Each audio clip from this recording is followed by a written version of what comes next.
Welcome to the Venue Industry News for June the 18th, 2026. I'm your host, Chantal Broderick. Coming up in today's episode, design and engineering team appointed for MCG's Shane Warne Stand redevelopment. AFL's Gather Round is to remain in South Australia. VMA Congress 2026 opens in Adelaide with productivity and security high on the agenda. Marvel Stadium has been ranked among the world's top stadiums. The New South Wales Government is looking to reform outdoor events at the Sydney Opera House. Liquidators look into the financial management of Byron Bay Bluesfest. And we finish today with the latest people movements from the industry. All of those stories and more coming up in today's show. The Venue Industry News is brought to you by Australasian Leisure Management and proudly supported by Sydney's Accor Stadium. To find out more, visit accorstadium.com.au.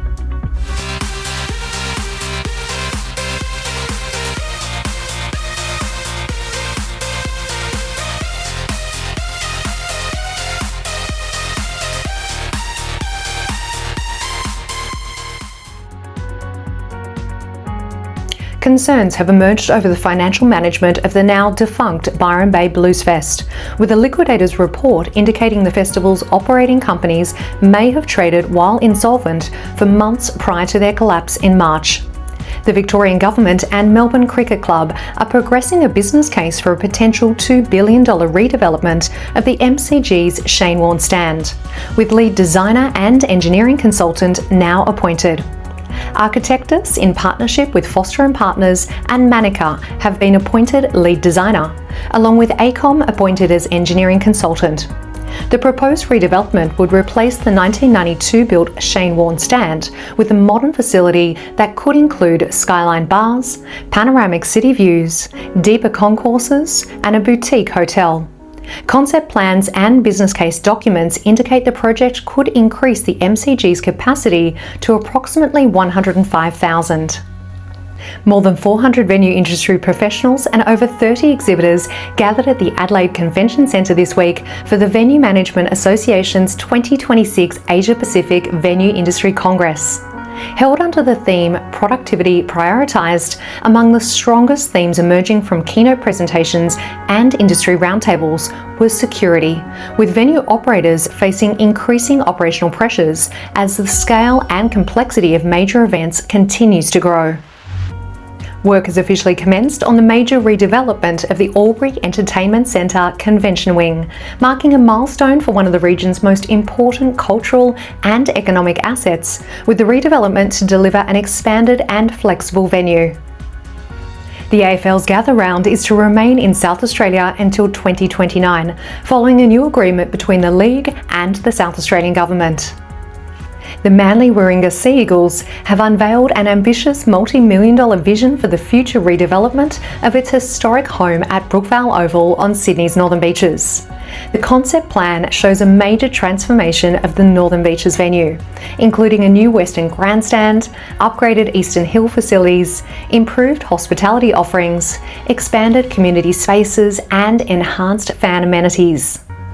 Marvel Stadium has been ranked 5th worldwide and 2nd in Oceania in the top stadiums category in the mid-year Billboard box score, establishing the venue as one of the top stadiums on the planet for entertainment.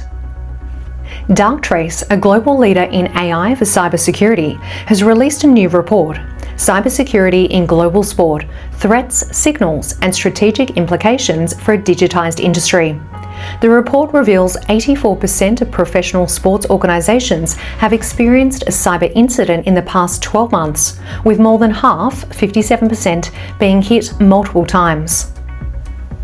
The Northern Territory Government has committed $2 million towards the long-awaited redevelopment of Darwin's historic sporting precinct, Gardens Oval.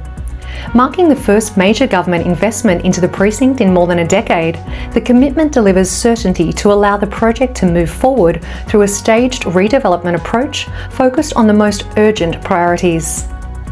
The New South Wales Government has released proposed reforms to the planning framework governing outdoor events at the Sydney Opera House, increasing maximum crowd capacities, extending operating hours to midnight 7 days a week, and aligning late night sound levels with those already permitted during the day.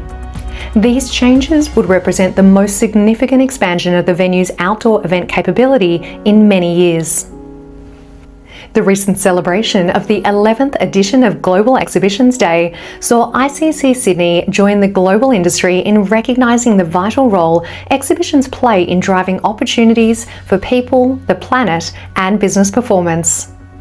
Fremantle Council has endorsed the opening of an expression of interest process that will enable the community facilities at Manjari to be more accessible to the broader arts community and visitors.